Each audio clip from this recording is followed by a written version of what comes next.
That's a sweet intro tune. I thought about making a Washington Redskins joke about failure, but I was like, We'll have time. I was like, I don't know all if I'm night. angering any local people right now. I might have a mob show up. Yeah. Just kicking them while they're down. I mean, not every Washington team could be, the Caps or the Nats. Yeah, Washington has it pretty lucky considering they actually have some successes. It took long enough. I mean, as a long-time Washington area resident, it took long enough. So, as a long-suffering Caps fan. Man, I think we did it properly. I'll wait. Yeah, no, we're live.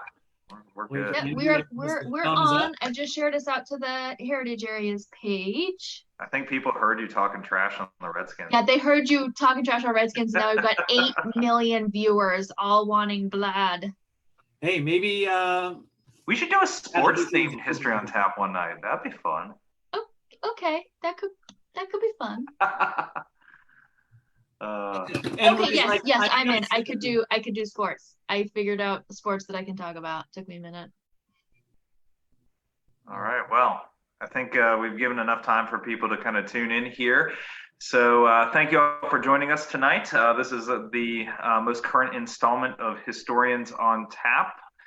We have a really good show planned out tonight. Tonight's topic is epic fails in history. So we should have a lot of laughs in this one. There's certainly a lot of material to choose from, funny moments, stupid moments in Virginia history. Tonight, as always, we are joined by Joseph Rizzo, director of the Loudoun Museum. I'm Travis Shaw with the Mosby Heritage Area Association. My colleague, Anne-Marie Paquette from the Mosby Heritage Area Association. And our special guest tonight is Kate Gruber. Kate is from the Jamestown-Yorktown Foundation. So glad to have you with us tonight. We'll start kind of going around the room here. Anne-Marie, what are you drinking tonight? So I'm drinking Crooked Run. It's a Pilsner called Coast. And Crooked Run has a location here in Leesburg. You can call in your order and go pick it up, or they will deliver it to you if you live locally. So it's very fortunate to have beer up here at my house, which is... Think about it. That's true. Ooh, Augusta County. We're live again, huh? We're good to go, Anne-Marie?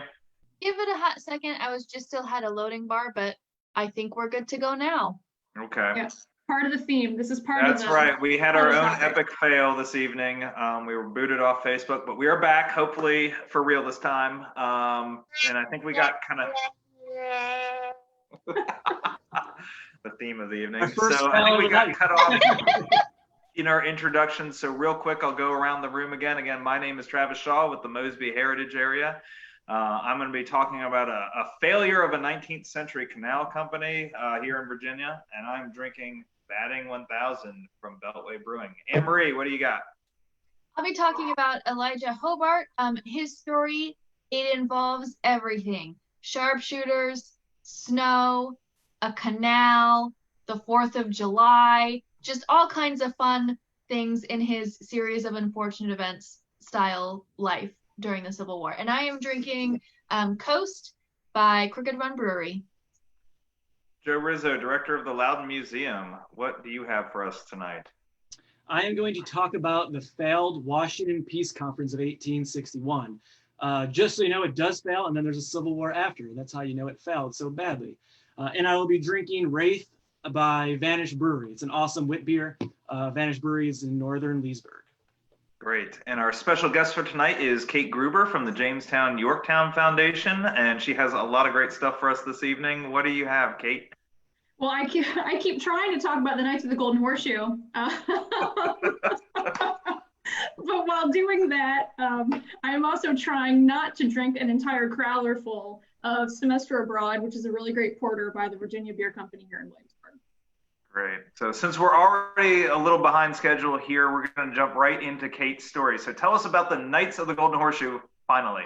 All right. I'm going to try to just pick it right up. We're going to quit with the introductions and just go right in. It's 1716. Lieutenant Governor of Virginia Alexander Spotswood is getting a lot of push from King George about really opening up Western Virginia to settlement and further expansion and things like that. So he decides that he is going to really champion that cause, and he is going to lead a group of adventurers through the Blue Ridge and basically claim that territory in the name of the king and in the name of Virginia for future settlement.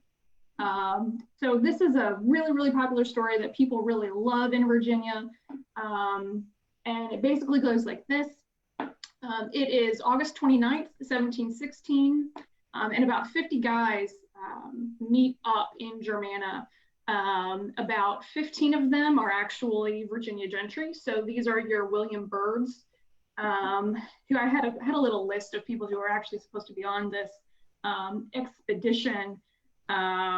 George Mason, the third, William Byrd the second, Fairfax, George Wythe, a couple Lees, John Randolph, Beverly is a part of this group. So this is like the muckety muck of Virginia. These are the people that you really do not expect to be like traipsing through the woods and killing bears and things like that. This is just not their normal scene, but they're doing it because I think they're all trying to really get in good with Alexander Spotswood.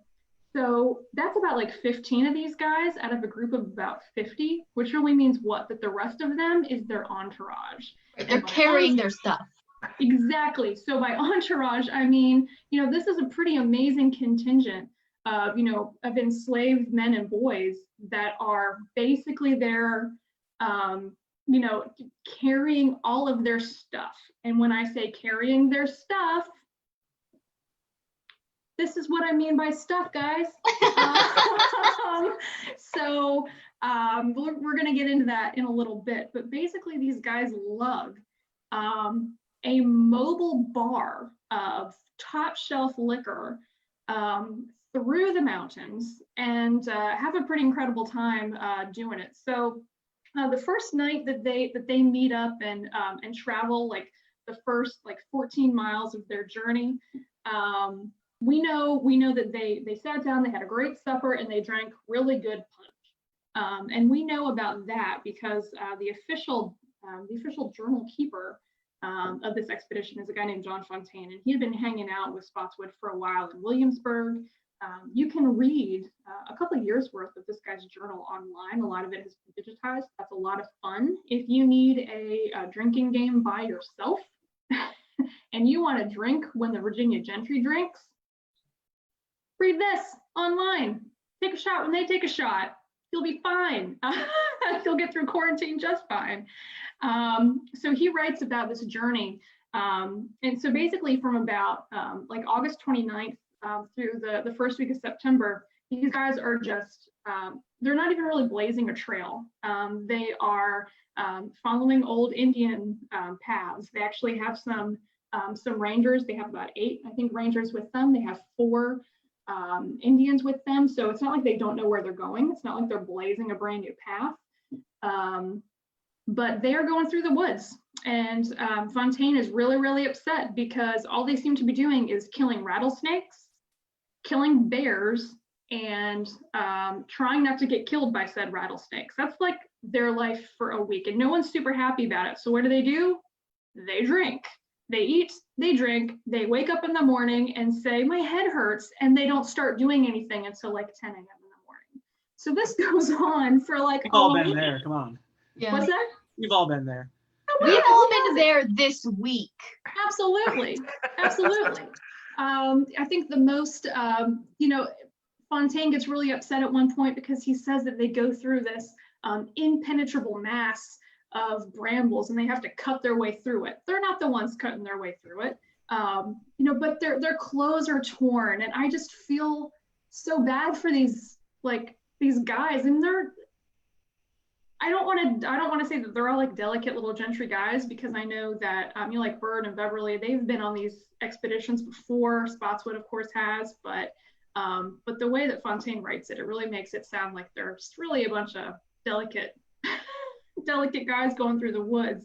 But it takes them about a week. Finally, on September 6th, they actually reach the Shenandoah River. And in true Virginia fashion, they have to name it something grandiose, and they named it the Euphrates. Because of course it's going to be something, The cradle of civilization. Exactly. Because again, as we mentioned before we got kicked off of Facebook, in the beginning, everything was Virginia. So of course we're going to name this wonderful river the Euphrates. The cradle of civilization, which is ironic. But anyway, so September 6th, they reach the Shenandoah River, name it the Euphrates, and of course they have to claim it for the king. So they cross the river, and they drink the health of everyone who has made the crossing. So to the crossing of the Euphrates, everyone. Crossing of the Euphrates. I didn't know we had a Euphrates. I'm really. There you go. Now you do. Now you do. About that. So they had to drink everyone's health at that point. This whole time, Governor Spotswood has been, by some accounts that I read, has been using all the empty liquor bottles to write little notes saying he's claiming this land in the name of the king and in the name of England, slipping these little notes in these liquor bottles and then burying them along the way. Because that's how you claim territory. And the thing that really gets me about this is, can you imagine if when we went to the moon, got this bottle, guys, I'm just gonna bury it right here. Leave like an empty Scotch bottle on the moon, being like USA. Yeah. Well, I'm thinking like early 60s. Let's make it like a Schlitz can, Yeah. And inside is a note that just says dibs on it, That's right. and they just like leave it. I was gonna say that's pretty legit. Like if it's in a bottle, like that is basically the law from that point forward. Right. So now I'm thinking about like I'm a former archaeologist. I'm thinking about all of the old Rolling Rock bottles that I found on sites, and I'm like, dude, we've been misinterpreting those Rolling Rock bottles this whole time.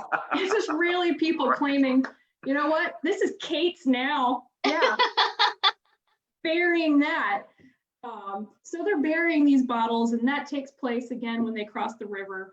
But it's really that night that things really get going, because they are able to make it to the top of the Blue Ridge, and they see these two mountains, and of course they have to name the mountains. One is Mount George, after our illustrious king, and then of course they name another Mount Spotswood, as of course you would.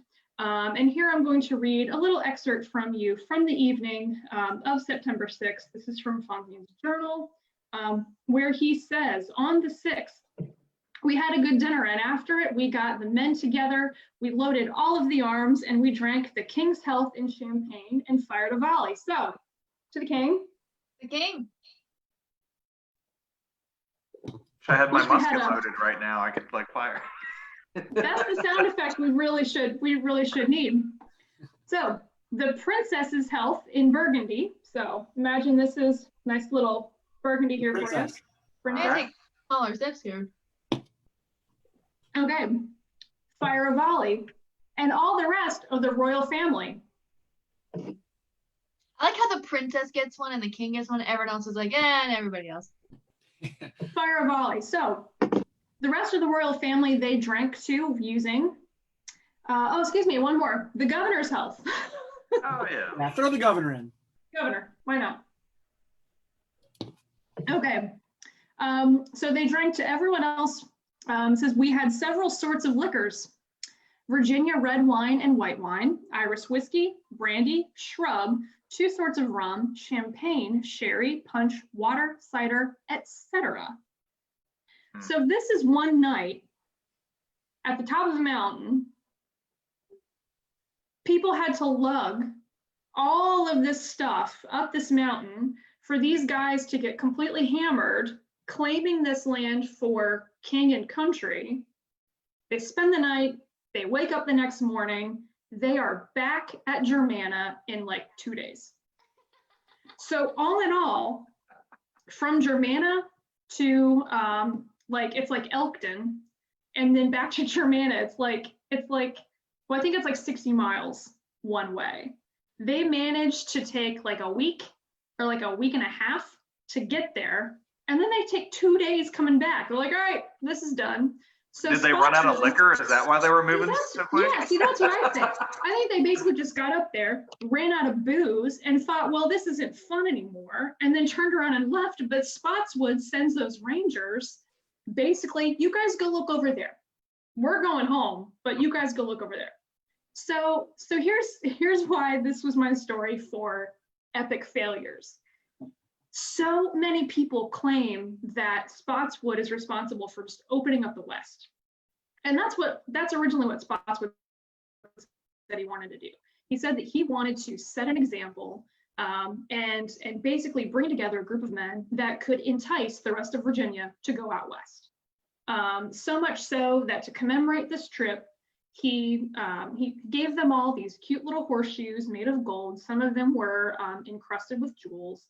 And to commemorate the trip, he had a little Latin phrase written on this horseshoe, which is basically like it is good, or it's beneficial to go across the mountains. I can't remember what it is in Latin, but that's the basic translation of it. So he's using that as an enticement to get these guys to go send people money, settlement over to the West. But that never happens. Not one of those guys speculates in the West at all, let alone settles there themselves. It's actually not until like 1727 that you have the first settler really trying to make a homestead out in the Shenandoah Valley.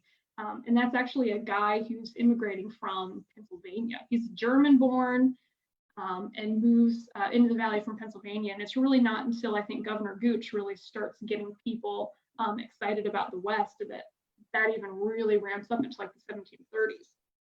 So another failure of this is there's really no measurable result of this, but then Spotswood actually writes to the Board of Trade in London and says, no, actually what I was trying to do was find a Virginia route to Lake Erie. So the idea behind that is that he knows that the French have a stronghold and communication line with Canada, up near Lake Erie. And so Spotswood said that he wants to try to find some kind of Virginia route to Lake Erie so that he can put a Virginia settlement, an English settlement, in somewhere south of Lake Erie. And to my knowledge, does that even happen? Like at any point in time? No. And like 4 years after this, Spotswood is ousted as governor anyway. So for me, this is a really early example, Virginia or Jamestown excluded, of an epic Virginia failure, because I cannot find a real measurable result except for the fact that this is a massive mobile frat party with a massive bar that runs out in the Blue Ridge. I think guys just go home. You hit the nail on the head there, Kate. They couldn't go any further because they were out of bottles to claim the land with. That's probably it. And the only real success story that I can find, and I'm sorry, I'm not looking at the Facebook comments. People are probably really angry at me, but the only success story I can find here is that they are drinking and firing volleys and no one shoots themselves or others. And to me, like, that's a win. That's a win. It's a win-win. And the journalist says that they're getting drunk at like 1 o'clock in the afternoon, getting hungry. They don't have anything to use for bait. They're trying to fish in the Shenandoah River. They're going out and catching grasshoppers and using them as bait. And I'm sorry, if I start drinking at 1 o'clock in the afternoon and you tell me to go catch grasshoppers and then use them for fish bait, that ain't happening. But they managed to do it. So I would watch that. Yeah. If that was a reality show and you send all of these, highborn people out to get drunk, catch grasshoppers and go fishing with it, I would watch that. I mean, that's what this is. This is like Survivor with like the FFVs, isn't it? Like pretty much. And I've glossed over a lot of history here, and people have been writing about this for ages, and a lot of historians, really again claim that, hey, this is a really seminal moment in Virginia history. This is what opens the West to settlement. And obviously there are a lot of complications there and, in and of itself, and not to downplay that, but But I think it's Chris Hendricks has a great book on the backcountry and backcountry settlement, and I think he's one of the historians that actually writes, this really didn't do that much. It's more towards the middle of the century that this really gets going. But we love our Spotswood. We So- do. I just keep thinking how things would have been different, especially like during the French and Indian War, if the French were just like by Lake Erie and they made it there and found a bottle that said it belonged to the king. Well, Do they respect the bottle as like the bottle of the law now? Like I You don't. have to How abide. do they respond to that? it's Yeah, funny but because like, I'm glad you brought that up. Yeah, what was that going to accomplish? Well, it's okay. We're going to bury these bottles, and then it's ours. We're claiming it. So you mentioned the French. The French actually literally do something very, very similar in the middle of the 18th century. They send an expedition down the Ohio River and bury lead plates along their route. Yes. And, it basically says like, this is the property, King of France, whatever, His Most Christian Majesty. And like, they've actually recovered some of these lead plates. And they're, from like Lake Erie, down through the Ohio Valley, all the way out to the Mississippi. So this is not like an isolated thing, and obviously it did just as good as putting bottles in the ground. It's symbolic for sure, but I mean, I would take a lead plate more seriously than like an empty claret bottle with a note stuck in it. Well, obviously Also, To Spotswood and the Knights of the Golden Horseshoe. Do we know that Spotswood wrote to claim it for the king, or like was he secretly saying this is Spotswood's? Do we know Well, he was? Here's the other thing. So here's the thing with the horseshoes. They all have to start at Germana because Spotswood has his iron forge there, right? So he's got his foundry or his forge there. Where all of the horses, there are like 70 horses that go on this journey. They all have to get shod. They all have to have horseshoes. And a number of secondary sources that I read speculate that a lot of these horses are coming from the eastern, from Williamsburg, from the peninsula area, and it wasn't all that common for horses to have horseshoes just because the terrain is different. So by Spotswood bringing everybody and all these horses, well, of course they're going to have to stop at his his foundry. Like, well, you guys, we're going to have to get horseshoes here. So, I mean, I don't think that this was not calculated by Spotswood. And again, if you're a historian and you're on Facebook, please don't yell at me because this is just my opinion. I just think probably a real feather in the cap of Spotswood, but I think a fail for Virginia as a whole. I think it's a very appropriate fail. I will drink to that. I like it.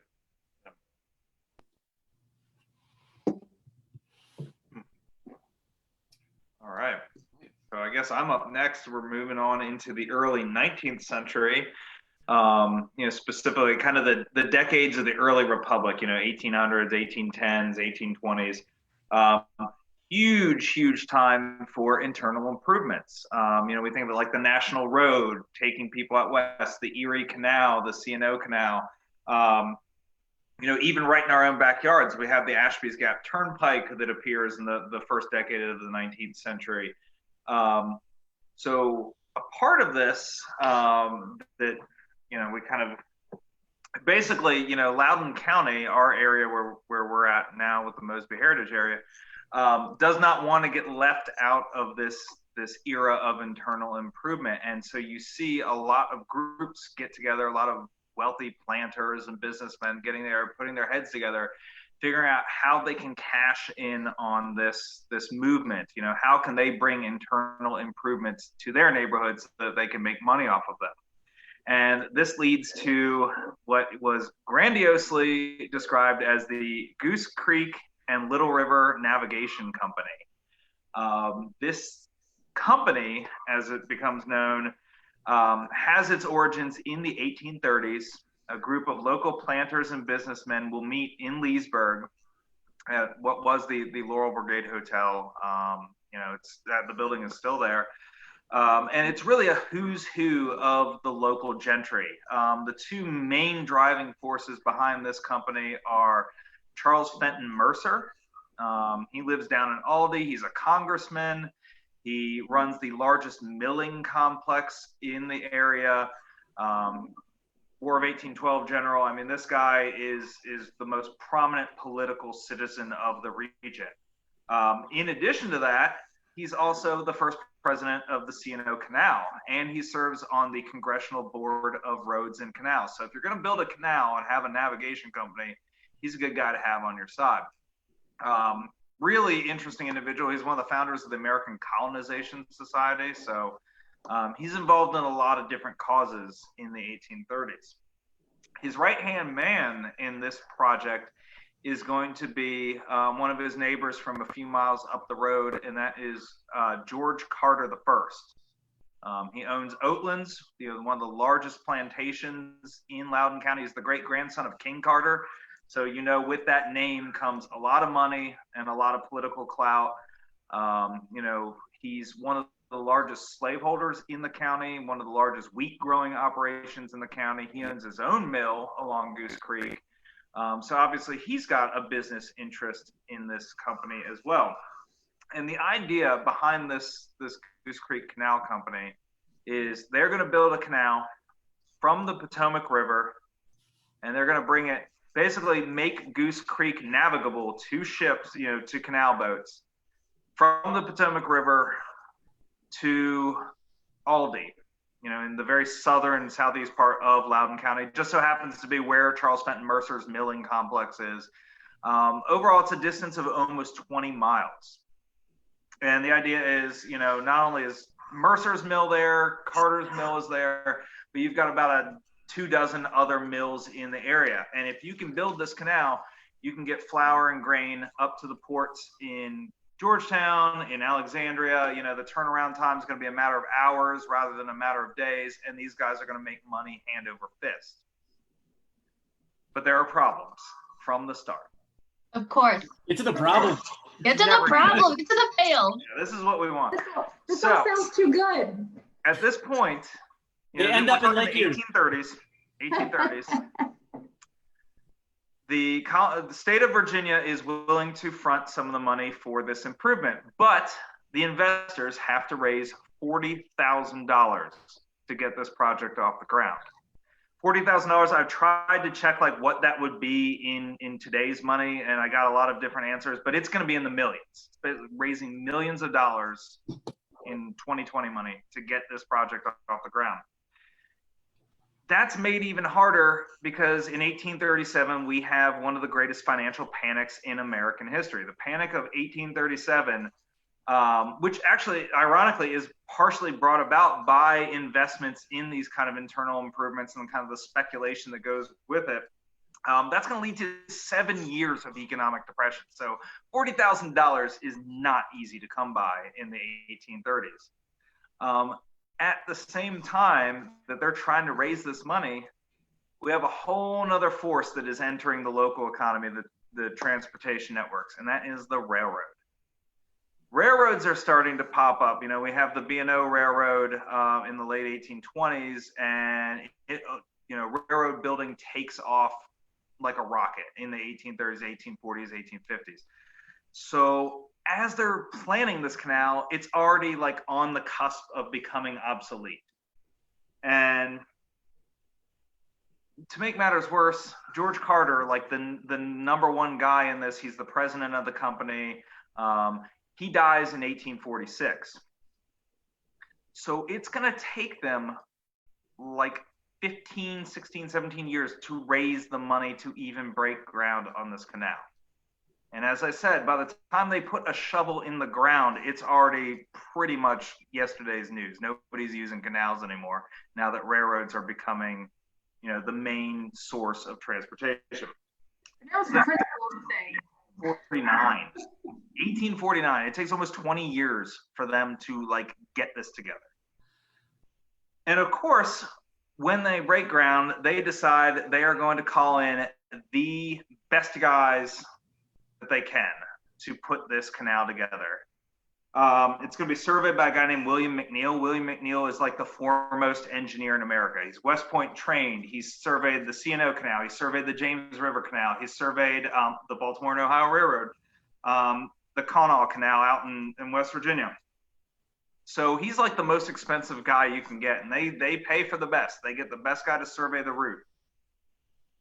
They also go for the most expensive locks that they can get. You know, they had the choice between like wooden locks and like stone locks, and they go for like expert stone carved locks. Yeah. So they break ground in 1849. It takes 2 years before the first locks are even built. The first set of locks is only like a half mile from the Potomac River. So, you know, this gives you an idea of how long it takes to construct the Goose Creek Canal. So within a few years, they've got 7 miles of canal ready. So like a third maybe of the total length is navigable from the Potomac River. The 4 locks that are completed are, quote, not surpassed by any in the state. You know, they're dumping money on this project. That's when they realize that they're going to have to shorten the length of the canal because there is just not enough water. It's not feasible to make the entire 20-mile length of the canal possible. So they end up, 2 years after they start building, they end up settling for a 12-mile long canal rather than the full 20 miles. It's only going to extend as far as Ball's Mill, which is today's Evergreen Mill, still there today. It's not the length of the canal, Travis. Right, it's how you use it. And as we're going to find out, that is a total failure. It takes them till 1854 to just get to Ball's Mill. So they've completed the 12 miles, you know, they're short in length. They finally get to Ball's Mill. And this is where they decide to test the canal. Because none of the contractors, these contractors that have been working for 5 years on this thing, have not gotten paid because the canal needs to be tested before they get paid. Is this a government project, Travis? This is it, private enterprise sometimes doesn't, you know, we like to joke about government work, but sometimes private enterprise just does this poorly. Yeah. So the president of the canal company, Humphrey Powell of Middleburg, he gets a canal boat specially made in Cumberland, Maryland. It's an 11-foot by 42-foot boat made in Cumberland, the same that you see on the C&O Canal. Has it specially made up in Cumberland, has it floated all the way down the C&O, across the Potomac River, and into the Goose Creek Canal. I'm laughing because they chose to do this in the summer of 1854. This summer was one of the biggest droughts recorded in the area in generations. So the water is so low that a group of enslaved workers has to physically drag this 11 by 42 foot boat across the sandbars, across the low water, across the rapids in the Goose Creek. It takes them hours to drag this thing 12 miles to Ball's Mill. And this canal boat, they finally get it to Ball's Mill. It sits in the mill pond. The contractors get paid. 1854. By 1857, this canal boat that is still sitting in the mill pond at Ball's Mill is the only canal boat to have ever made the entire 12-mile journey up the Goose Creek Canal. And I love this because Humphrey Powell, this poor guy who was in charge of this canal company, is writing frantically to like stockholders and everything else. And he's blaming it on railroads. You know, by 1857, there are already railroads in Loudoun County. The need for this canal has been passed for like a decade. He writes, it's little value to the state or to any of the individuals who invested in this company.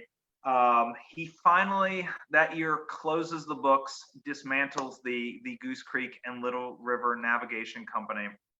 And when he does, there is $1.95 in company assets on the books. Like from this $40,000 initial investment to $1.95.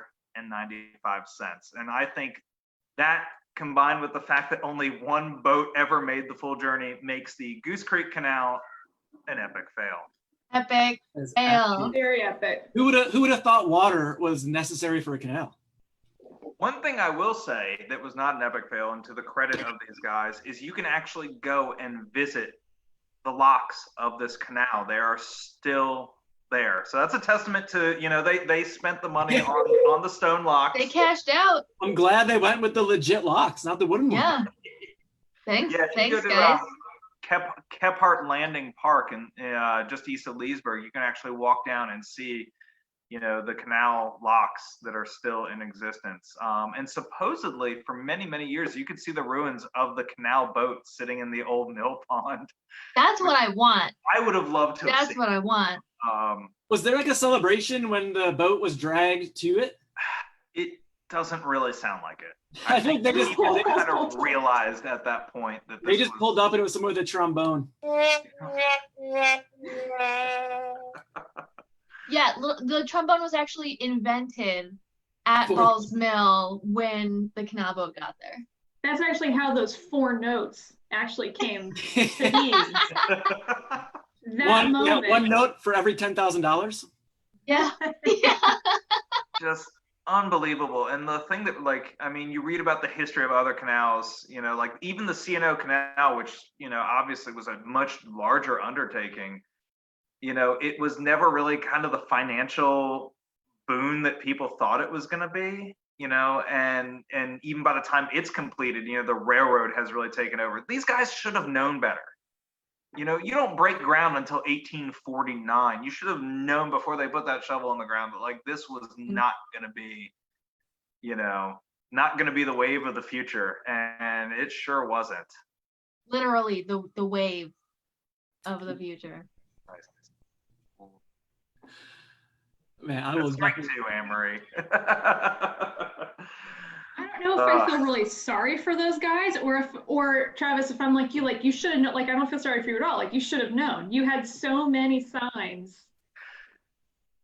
I think with a lot of failures, even today, there's kind of that idea that you've already gone this far, you've already sunk this much money, you gotta see it through to the end. Commit. And I almost feel like as they're watching these poor enslaved workers drag this canal boat up the thing, you got to imagine that's what's going through their head is we're already this far involved in this. We've got to, and I guess props to Powell for realizing when it was kind of it's time. Prospect. Yeah, it was time. You gotta know when to fold them.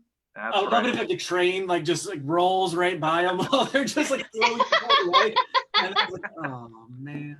Yeah. The hair on blowing in the wind of the train. Because it's the Alexandria and was the Orange in Alexandria? Hampshire. It's the rail line that becomes the WNOD, and I always forget the name of it. That comes in 1856 or so.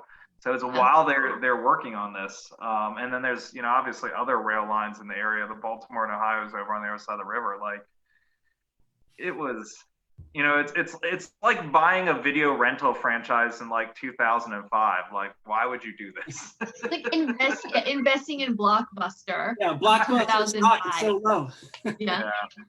I'll give a plug to the canal though. Tracy with Nova Parks, they're going to be doing hopefully some tours this fall where you can actually see some of the remnants. So follow Nova Parks. Follow Aldi Mill.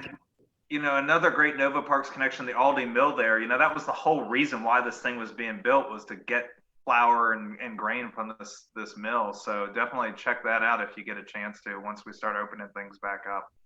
Aldi Mill don't they do a bourbon fundraiser or something?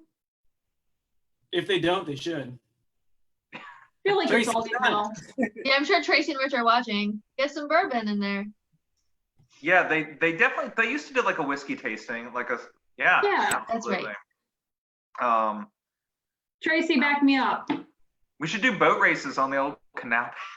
We should do canal boat races in the old canal. Yeah. I'll pull you.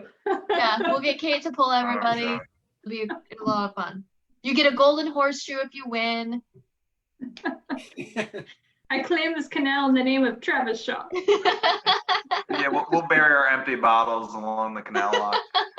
All right, so going from the canal, we're going to hop ahead just a few years to Joe Rizzo and the Washington Peace Conference.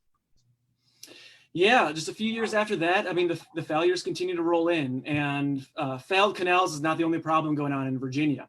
And it really, this story starts, particularly, of course, with Abraham Lincoln's election in November 1860. Just as he gets elected, there is the first wave of secession throughout the country. It starts with South Carolina in December, and 6 other Deep South states follow not long after. But there's ultimately 2 waves of secession. There's that one soon after Lincoln's election, and then there's not going to be one for several months. So there's that kind of in-between period where several states that rely on slavery but aren't part of the Deep South and have connections to the North are debating whether they want to stay within the Union or if they want to join what's forming, which is this Confederate States. For Virginia in particular, this is where a lot of the nation's eyes are on. This is an extremely prominent state. It has important foundries that would be critical for a potential new Confederate Southern nation.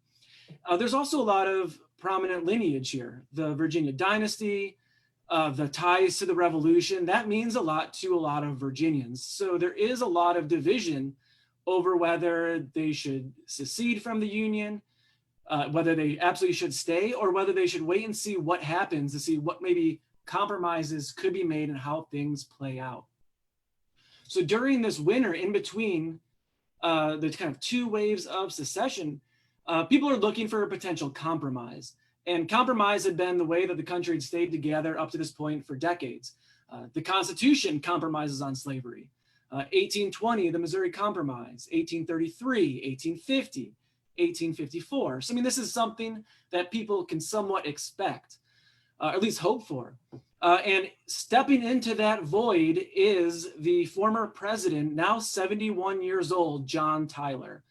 He took over as president when William Henry Harrison died, so he was never elected president, but a former president nonetheless.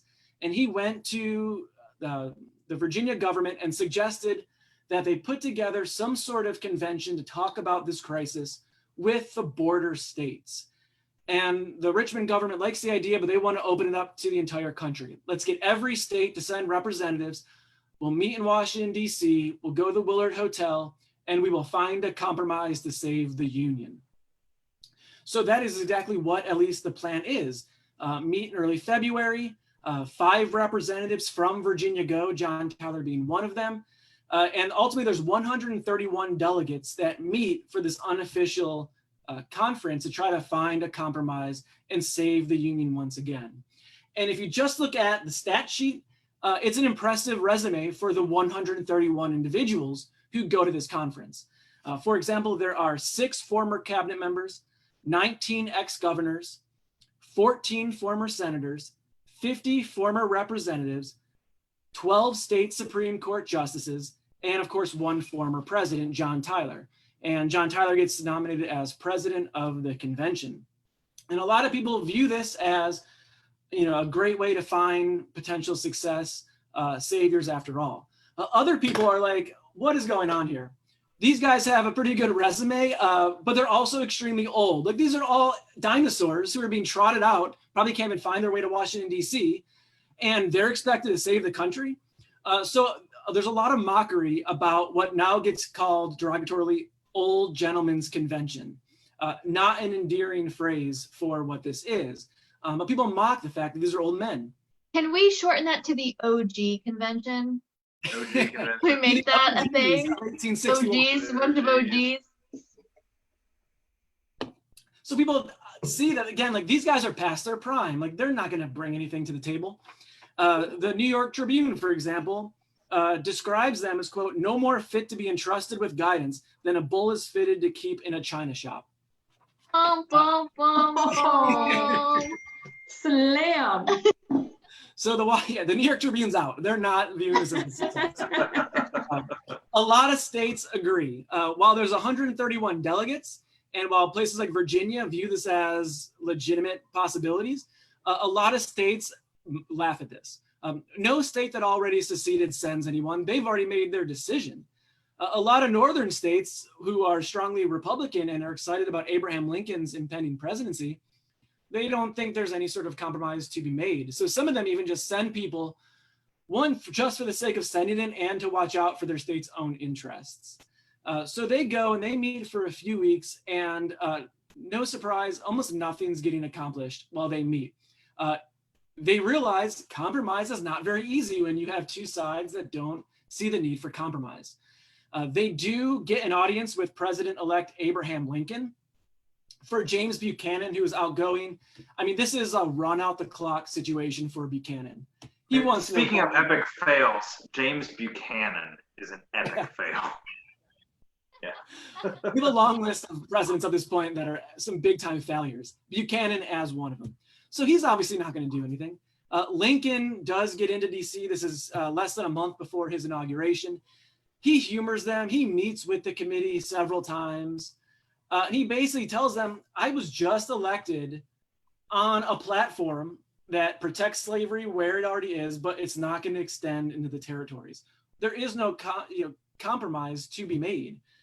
So while he tries to appease them just by meeting with them, he also obviously sees them as no threat. This is not an official legislative body. This is not mandated by the government. This is just a bunch of old men meeting in DC, trying to find some sort of agreement that they could maybe pass off. What they find out, again, it's hard to find compromise. They can't agree on anything during those few weeks. And when they realize they better produce something before Congress adjourns, they basically just trot out a failed amendment that already was voted on and got dismissed in Congress, the Crittenden Compromise. So what the conference ultimately puts together is an amendment that they send off to Congress. And what it ultimately tries to do is reestablish the Missouri Compromise line of 3630 all the way to the Pacific. It strengthens the federal fugitive slave law. It protects slavery where it already is. But it's really nothing new that's not already been looked at by Congress. The Senate gets it. They ultimately vote on it, just probably to get it out of the way. It gets dropped 28-7 in the Senate. The House of Representatives doesn't even bother to look at it or vote on it. They pay it no mind. The funny thing is the conference doesn't even agree on the amendment that they try to send and get passed. Especially Southern delegates who go don't agree with it and they don't vote for it. John Tyler, the guy who came up with this idea and was the president, he hated the amendment. He didn't support it. And he leaves the Washington conference, goes back to Richmond, and then trashes the conference and says that this was a complete disaster. When he arrives, he says, quote, I bring you, as a result of our mission, a poor, rickety, disconnected affair not worthy of your acceptance. So John Tyler goes back from this conference meant to save the Union, and he advocates then for secession and says, just leave, we're done. Get out of the Union at this point. And then he gets himself elected to the Confederate Congress, the only president then to serve in a government, albeit briefly, against the United States like that. So what starts as him thinking that he's going to be the guy who just rides up, help save the country, ultimately ends up a few weeks later with him returning back to Richmond and saying, we're done, get out of the United States. It's time to secede. So not only did this not produce anything that could be passed as a potential compromise, but then it also shows Virginians that there is no compromise that's going to come. They need to evaluate the events as they're happening and then make a decision once again on whether they want to stay in the Union or leave. I think in this scenario, secession is the railroad that's blazing by the Peace Convention Canal, right? Like that's where we are with this. Like, it's already happening. Yeah, and some people, probably the people that like canals, they're thinking, this is it. We got some great people who have, done a lot of good for the country. They're, Winfield Scott gives 100 whatever salute to them when they adjourned. So there is some pageantry around it. Like this is going to be a convention that actually does something. But then most people, especially, Lincoln, Republicans, and then Southerners who aren't even paying attention to it. I mean, this is just kind of a joke to them. I love that Lincoln is kind of the, like, oh, pat, pat, pat. Good job. Like, good try. And he tries to be respectful to them. And there are a lot of, because they meet with him multiple times. And there are just a lot of examples where he, again, tries to be, respectful, on good terms with them. He tries to be polite. Tries to be realistic with them. Yeah, but at the same time, it's also like, are you kidding me? I was just elected on this platform. Now I'm supposed to go against it before I'm even president? And even what the... You know I have a career, right? Yeah. Just what every president wants to do, win on a platform and then throw it out before they even get into the office. So I have like a observation here. You know, we always talk about these compromises as if like it's a compromise where like both sides kind of give and take. It doesn't really sound like there's much in it for the northern states on this one. Like, what's the compromise? There's not. And again, when you're the incoming party, I mean, Northern Democrats, for the most part, are at least open to the convention, and a lot of them do support it. I mean, people like Stephen Douglas for years have been looking for some sorts of compromise. Douglas, of course, is the one who obliterates the Missouri Compromise line with the Kansas-Nebraska Act of 1854. So the hope is that, like, restore that line. It can be, once again, the great compromise. But that literally just failed weeks before this with the Crittenden Compromise. Right. Yeah, like So it's already been.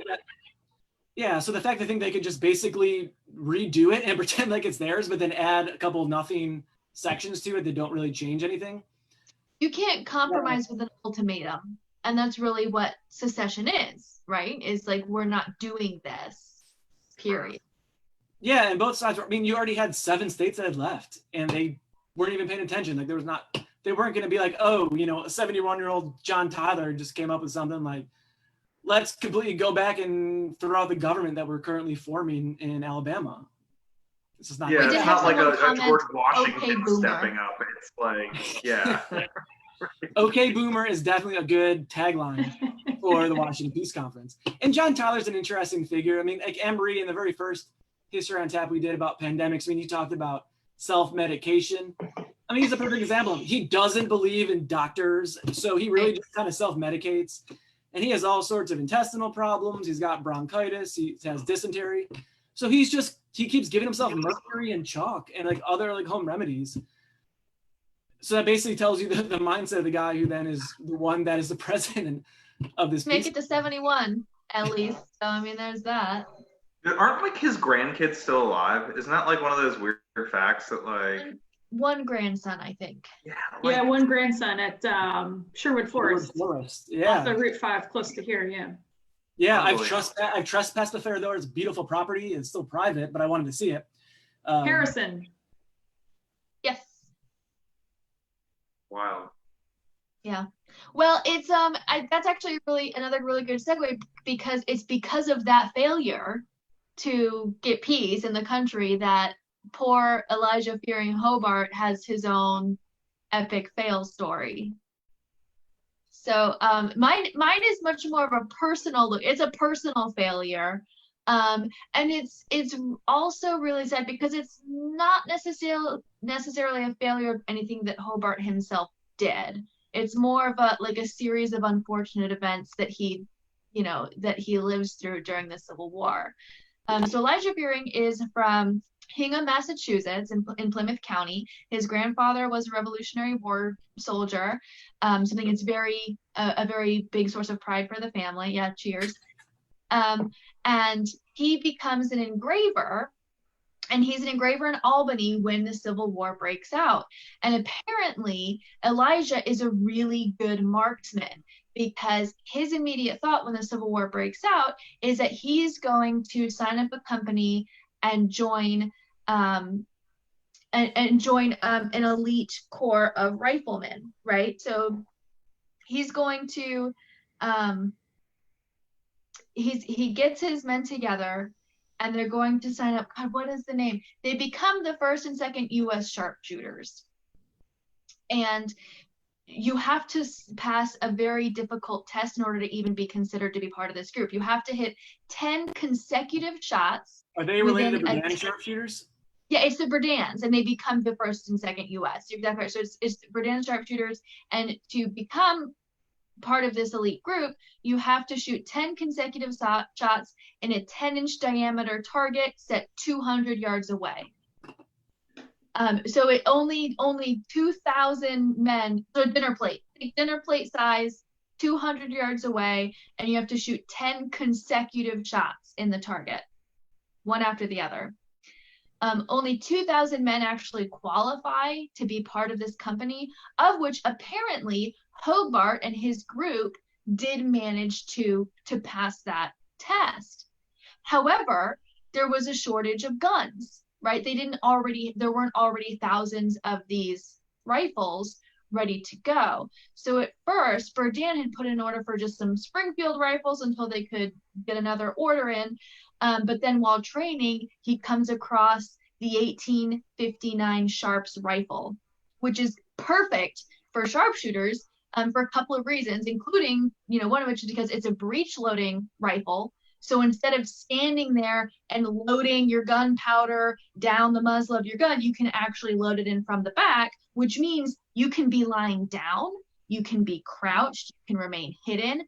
And because it's a breech loader as well, the actual cartridges they're using, instead of ripping it off, pouring it down, doing the ramrod, again, you load the whole thing in the gun and you can shoot it. So it's much easier. You can shoot almost three times as many shots, as many rounds per minute. And the gun itself, the charge coming out of it is at 1,200 feet per second as opposed to the usual 900. It was like, it's faster, it's more lethal, it's easier to use, but it's going to take a lot longer to get 1,000 Sharps rifles made to outfit this group. So poor Hobart and his group of guys that he had signed up, they end up getting smushed over to the 93rd New York Infantry instead. They get removed from this like really cool, kind of badass, sexy group of sharpshooters, and now they're in the infantry. And already there's some mumbling in the ranks, of which, Hobart is the captain of this company, but he convinces them that, it's fine, we're in the infantry now, let's go fight a war. So that's at the end of 1861. So for the winter of 1861 to 62, they're actually at Rikers Island, where they're going to winter. They're going to train there. And in the springtime, in March, they're finally going to be sent down to DC, and then eventually to the Peninsula Campaign. Well, when they get to DC, apparently the company is so over it that they actually lay down their arms and refuse to fight, including Hobart. So they're all put under arrest for just one day. They're put under arrest until they decide to, okay, fine, okay, we'll go do the war. We'll go fight. Fine. We made it this far. We'll do it. So that's March 28th. They march over to Alexandria, and their baggage hasn't caught up with them yet. I know a lot of people can sympathize with this, any of our frequent flyers. They're in Alexandria. None of their baggage has arrived, so they don't have tents. They don't have any shelter. And so they're actually sleeping on the ground in a field that night, and it snows. 8 inches of snow on top of these poor, miserable, dejected Company B of the 93rd New York. I know, sad violin. So they managed to get through that night, and within the next 2 days, they're put on a boat and they're shipped down to Fortress Monroe. When they get down there, they again have to sleep outside, which is a bummer, and then finally go down to Hampton, Virginia. So now the ruins of Hampton, where there had been fighting. They get down to Hampton. They still don't have tents. They still don't have shelters. It's now 4 days on that they haven't had shelter. And that night they sleep in a graveyard with no tents and no shelter. The next night they're in a swamp with no tents and no shelter, and it rains, and they all get flooded out of their crappy swamp camp. So this is the very illustrious beginning of the 93rd New York, and poor Elijah Hobart, the captain of the Company B, trying to make the best of it. It's also interesting because at this point, when they're actually going to be sent into more active areas, that they have to send over 100 men back to Norfolk because they're sick now, because they've been sleeping outside without any snow, rain, swamp. What bad can happen? Graveyard. It's just, they're not, Hobart's not having a great time. So finally, they go down there. So they're part of the final stages of the siege at Yorktown. A lot of the 93rd there is going to be set up for the other siege at Yorktown. Correct. Right. Yeah, second. The lame the siege later at one. Yorktown. Different one, part 2. So they're down there for that part of the Peninsulan campaign from April, May into June of 1862. And during that time, Hobart is, again, part of Company B. Sometimes they're enlisted in doing guard duty for McClellan. Sometimes they're helping to set up hospital tents in town. Eventually, they end up at White House Landing when, of course, the Peninsula Campaign is, told to wrap it on up and get back to D.C. At this point, Hobart is assigned duty to escort Confederate prisoners from their White House Landing back to Fortress Monroe.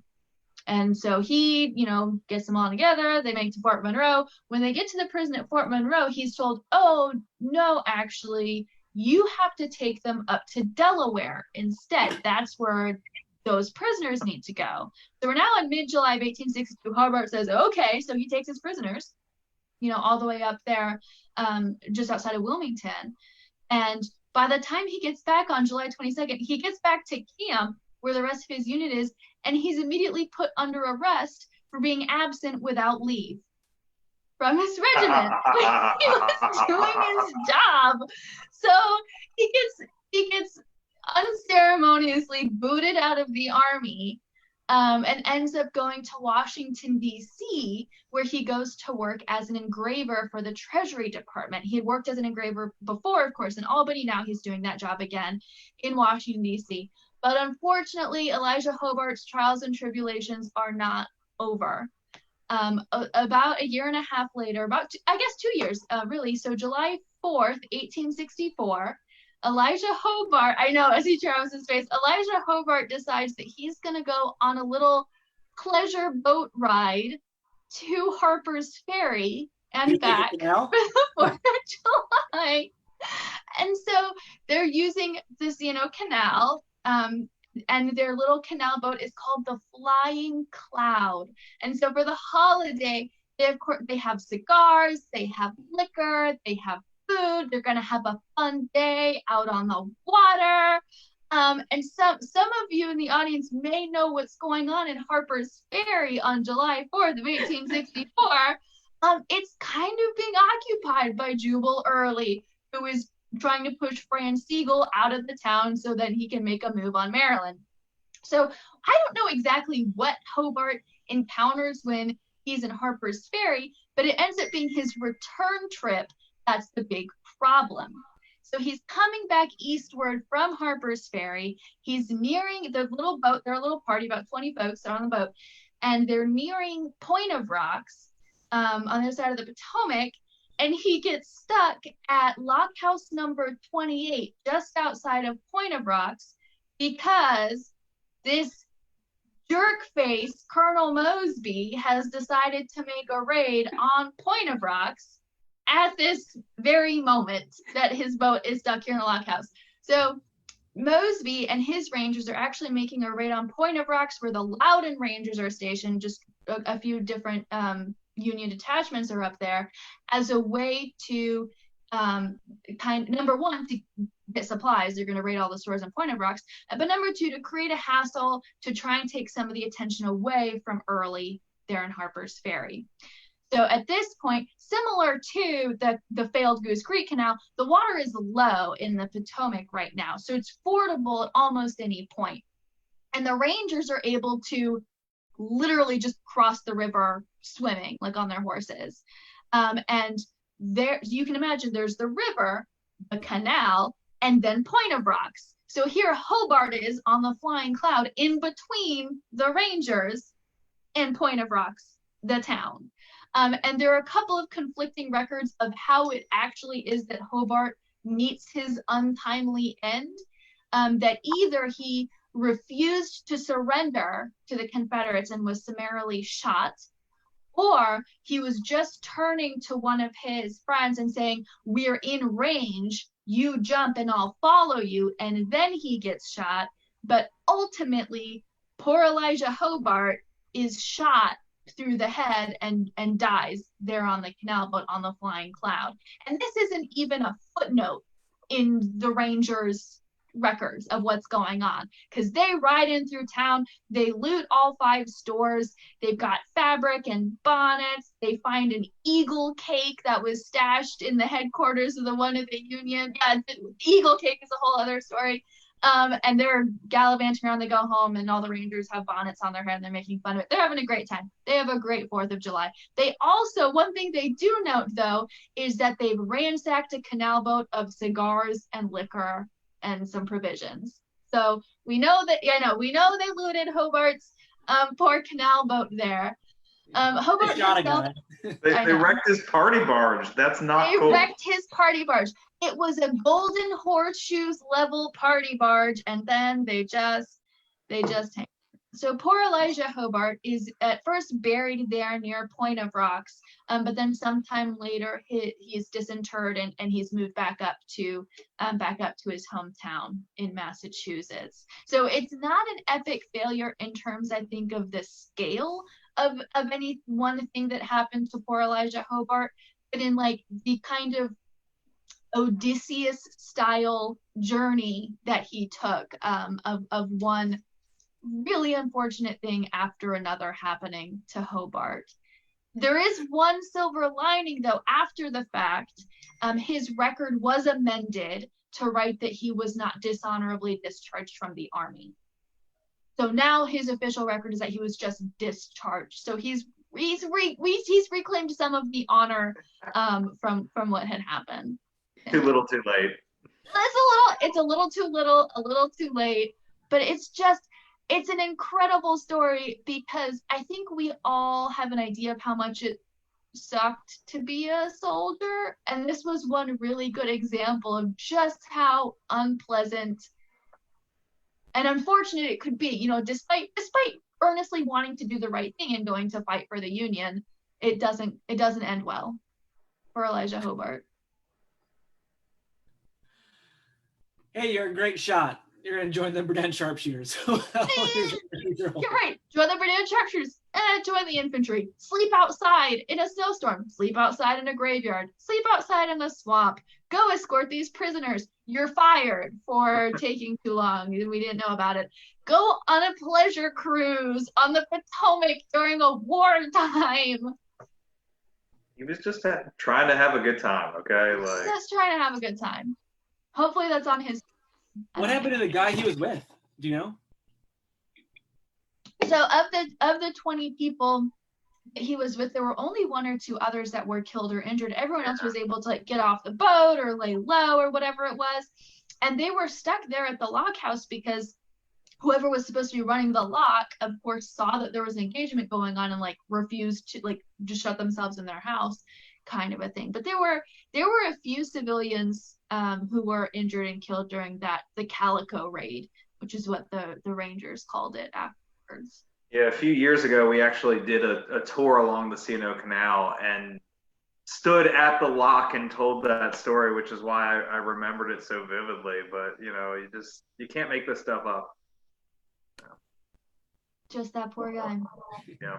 So if he wouldn't have been discharged, if he wouldn't have been imprisoned, none of that, the trajectory of the rest of his life would have been completely different. So I'm kind of not impressed that the whole dishonorable thing was expunged from the record, because it's like, well, it's your fault.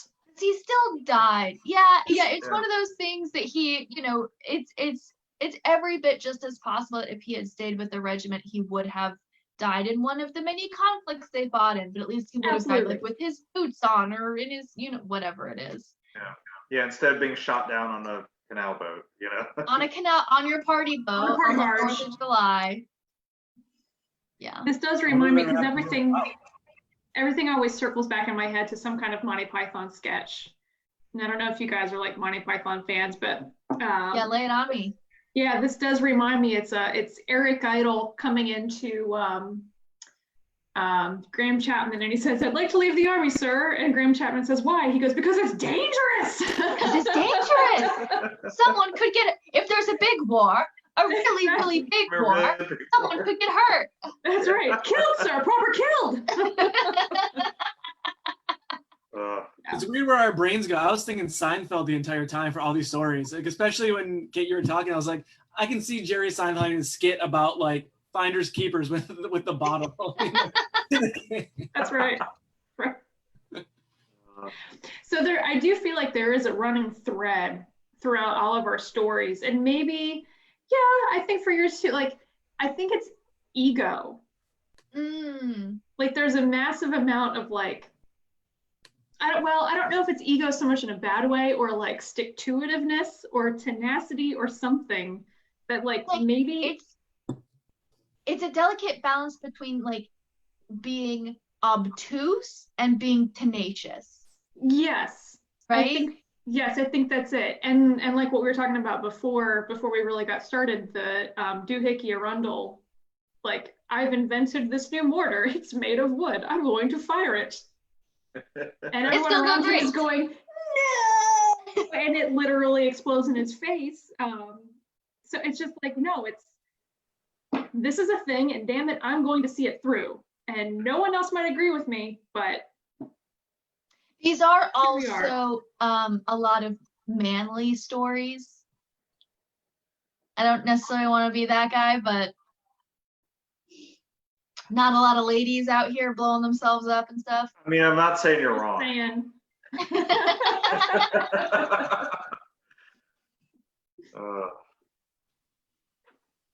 trying to think of some good. What are some good like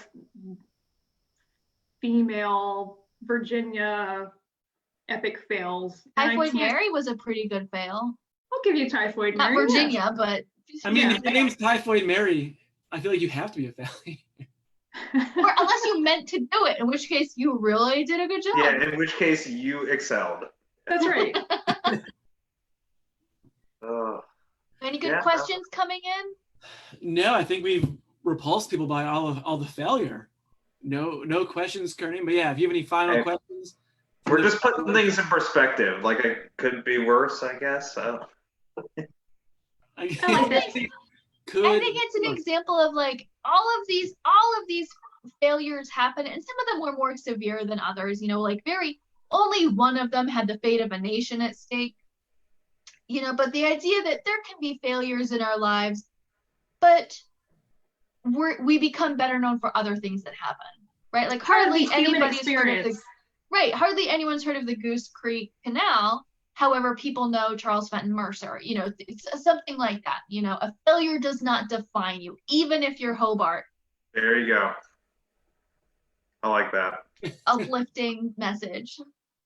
All right. Well, with that uplifting message, maybe that's probably a good place to stop for tonight. Before we go, though, just want to remind folks, if you enjoy programming like this, please think about supporting the Mosby Heritage Area Association, either through a membership or through donations. We also have a lot of good upcoming content coming up that you can join in on. We have tomorrow our Live at 5 program, 5 p.m. We'll be talking to Karen Hughes White. She's one of the founders of the Afro-American Historical Association of Fauquier County. She's going to be talking about the African-American communities there in Fauquier. Again, next Thursday, we'll be doing the history and tap thing. Any programs coming up at the Loudoun Museum that people should know about, Joe? Yeah, just keep focused on our website and on Facebook. We post it too. Every Friday we have a new blog. Sometimes they are blogs from Loudoun teachers talking about different strategies and potentially coping mechanisms coming forward if this goes any further.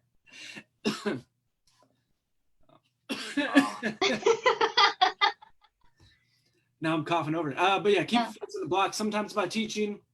Other times we focus on our collection. So we try to do it a mix too, but let us know as well if you want. Hear any topics, anything in the blog too, just let us know. Membership program as well, as you mentioned. We both have membership programs. It's a big way for us to keep support and a good way to stay connected with our organizations as well. Now, Kate, I know Jamestown-Yorktown Foundation has been doing a lot of amazing programming, really cool, unique stuff. Tell us a little bit about that. Yeah, thank you. Thank you for asking. No, so if you check us out over on Facebook, you can find us by searching Jamestown Settlement / American Revolution Museum at Yorktown, or find us on our website, which is www.historyisfun.org. We've got a lot of really great material for kids right now, and support for teachers and parents and things like that. But for adults, we are starting our own History Happy Hour series, which will be every Thursday at 5 p.m. And that's headed up by our Director of Curatorial Services, Luke Pecoraro, and those are going to be a lot of fun. So please do the check back-to-back, do Jamestown-Yorktown. Yeah. It's a Pre-game, History on Tap. It's a history doubleheader. Go with the history and roll right into History on Tap. Yeah. So we got a lot of cool stuff, a lot of cool programming. My colleagues yesterday live streamed from a dugout canoe. So that's pretty awesome in the middle of the James River. So check us out on our Facebook page and our website for more info. Great. Well, thank you so much for joining us. This was wonderful. Thank you for having me. This was so much fun. I love to talk about history and drink really good beer. That's just the two best things. I agree. We also got confirmation from Aldi Mill that they are doing a whiskey dinner the second week in September, I think. So perfect. Ooh. Check us out. Come visit us all on Instagram, on Facebook, on Twitter, and keep in touch for more History on Tap coming to you next week. Cheers, guys. Thank you.